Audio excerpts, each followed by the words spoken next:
ఈరోజు మనం ఒక ఊరు గురించి మాట్లాడుకోవడానికో, ఒక ఆలయం గురించి మాట్లాడుకోవడానికో ఇక్కడ కూర్చోలేదు. ఈరోజు మనం ఒక మహాశక్తి, ఒక అనంతమైన ప్రవాహం గురించి మాట్లాడుకుందాం. అదే కాశీనగరం. మీరెప్పుడైనా గమనించారా? ప్రపంచంలో ఎన్నో నగరాలు వచ్చాయి, పోయాయి. కానీ కొన్ని వేల సంవత్సరాలు విదేశీ దాడులు జరిగినా, కాలం మారినా, తన అస్తిత్వాన్ని ఏమాత్రం కోల్పోకుండా ఉన్న ఏకైక నగరం కాశీనగరం.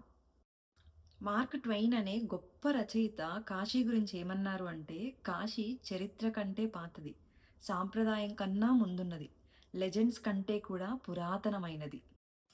కాశీ అంటే ముసలివాళ్ళు వెళ్ళే ఒక తీర్థయాత్ర, లేకపోతే చనిపోయాక వెళ్ళే చోటు అని అనుకుంటుంటారు. కానీ అది చాలా తప్పు. కాశీ మనకి జీవన విధానాన్ని, అసలు జీవితం అంటే ఏంటి, ఇలా ఎన్నో ఎన్నో విషయాలను నేర్పిస్తుంది. ఇక్కడ కాశీ గురించి మాట్లాడుకోవడానికి చాలా విషయాలున్నాయండి. కొన్ని ముఖ్యమైన విషయాల గురించి మనం 3 వీడియోస్‌లో మాట్లాడుకుందాం. ఖచ్చితంగా ఈ 3 వీడియోస్ చూసాక కాశీ గురించి మీకున్న అభిప్రాయం మారుతుంది అనే నమ్ముతున్నాను. అండ్ మనం ఈ ఫస్ట్ వీడియోలో ఇక్కడ కాశీలో ఉన్న ఆధ్యాత్మిక రహస్యాల గురించి, ఇక్కడ ఉన్న గుళ్ళ గురించి, అండ్ మనం యాత్రికులుగా అక్కడికి వెళ్ళినప్పుడు ఏమేం చూడాలి ఖచ్చితంగా అనే విషయాల గురించి మాట్లాడుకుందాం. వీడియో స్కిప్ చేయకుండా ఎండ్ వరకు చూడండి. అండ్ వీడియో నచ్చినట్లయితే లైక్ చేసి మరికొంతమందికి షేర్ చేయండి. మీలో కాశీకి ఎంతమంది వెళ్ళొచ్చారో కామెంట్ చేయండి. అండ్ మీ ఎక్స్‌పీరియన్స్‌ని కూడా మాతో షేర్ చేసుకోండి. అయితే కాశీ మనకి మ్యాప్‌లో చూస్తే ఎలా అనిపిస్తుంది? మామూలుగా ఉత్తరప్రదేశ్‌లో ఒక నదీ తీరాన ఉంటుంది అనిపిస్తుంది. కానీ పురాణాల ప్రకారం చూసుకుంటే అసలు కాశీ నగరం భూమిపైనే లేదనమాట. చాలా ఆశ్చర్యంగా ఉంది కదా! ఏకంగా పరమశివుడు తన త్రిశూలం పైన ఈ నగరాన్ని మొత్తం నిలబెట్టాడు అని మనకు ఆధ్యాత్మికంగా చెబుతున్నాయి పురాణాలు. అందుకే ఎంత ప్రళయం వచ్చి భూమంతా కూడా నీట మునిగినా కూడా కాశీ క్షేత్రానికి ఏమీ జరగదు. దీనికి వారణాసి అని పేరెలా వచ్చిందో తెలుసా? కాశీకి ఒకవైపు ప్రవహించే నదొచ్చేసి వరుణ. మరి ఇంకోవైపు ప్రవహించే నది అస్సి. సో, రెండిటి కలయికతోనే ఈ పేరు ఉద్భవించిందనమాట వారణాసి అని. నాకు మాత్రం కాశీ అనే పేరంటేనే ఇష్టం. కాశీ అంటే అర్థం ప్రకాశింపజేయడం. అంటే ఈ నగరం మొత్తం జ్ఞానాన్ని ప్రకాశింపజేసే ఒక నగరంగా పేరు పొందింది. మీరసలు ఫస్ట్ కాశీలో అడుగు పెట్టగానే మనకి చాలా గందరగోళంగా అనిపిస్తుందనమాట. ఆ గల్లీలు కావచ్చు, ఆ రద్దీ కావచ్చు, చాలా గందరగోళంగా ఉంటుంది. కానీ ఆ గందరగోళంలోనే ఒక అద్భుతమైన ప్రశాంతత దాగుంటుంది.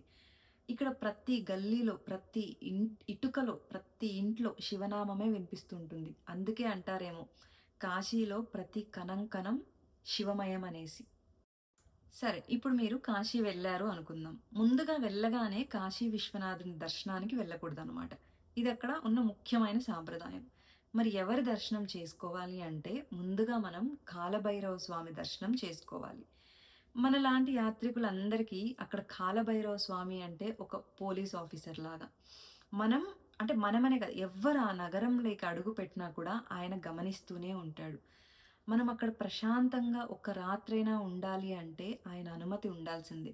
ముందుగా కాలభైరవ స్వామిని దర్శనం చేసుకొని, "స్వామి, నేను నీ నగరాన్ని చూడ్డానికొచ్చాను. నన్ను రక్షించండి" అని ప్రార్థించుకోవాలి. ఇక్కడే ఒక ఆసక్తికరమైన విషయం ఉంది. అసలు కాలభైరవుడు అంటే శివుని యొక్క భీకర రూపం. ఇక్కడ అంటే దేవుడికి నైవేద్యంగా ఒక నల్లటి దారాన్ని ప్రసాదిస్తారనమాట. ఆ నల్లటి దారాన్ని మనం కట్టుకుంటే మనలోని నెగెటివ్ ఎనర్జీ అంతా పోతుంది అని భక్తుల నమ్మకం.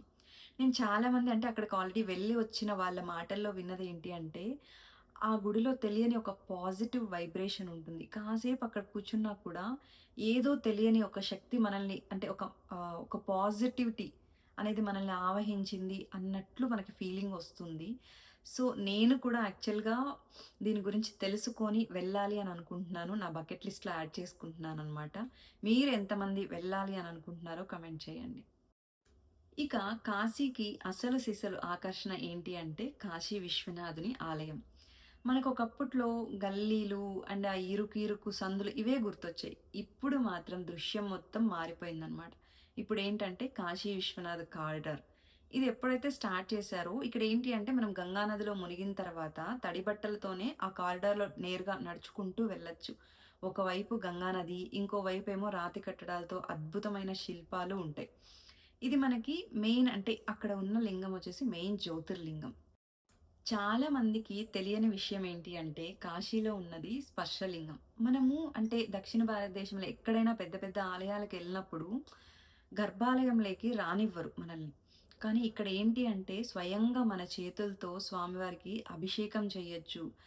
అండ్ స్వామివారిని మనం హత్తుకోవచ్చు. నిజంగా అంటే ఆ ఫీలింగే చాలా మనకి తలుచుకుంటేనే మనలో ఒక పాజిటివిటీ అనేది వస్తుందనమాట. మనకి జన్మ ధన్యమైపోయింది అన్న ఫీలింగ్ కలుగుతుంది.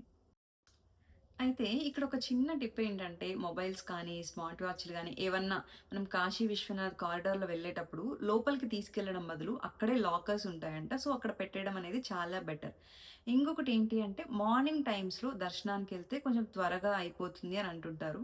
ఇప్పుడున్న భక్తుల రద్దీ ప్రకారం మరి దాన్ని చూసుకొని అక్కడ రద్దీ ఎలా ఉంది అనౌన్స్ చేస్తూ ఉంటారు కదా! దాని ప్రకారంగా దర్శనంకెళ్తే కొంచెం బాగా దర్శనం అవుతుంది. అండ్ ఎందుకంటే ఎన్నో అనుకుంటే కానీ, ఆ శివయ్య మనకి అనుమతినిస్తే కానీ, ఆ క్షేత్రానికి మనం వెళ్ళలేము. సో, కాబట్టి మళ్ళీ, మళ్ళీ వెళ్ళాలి అనిపిచ్చినా, వెళ్తామో లేదో తెలియదు కాబట్టి, ఆయన దర్శనం ఒక్కసారైనా కూడా మనకి ఆ తృప్తి కలిగేంత లాగా దర్శనం చేసుకొనొస్తే చాలా బావుంటుంది.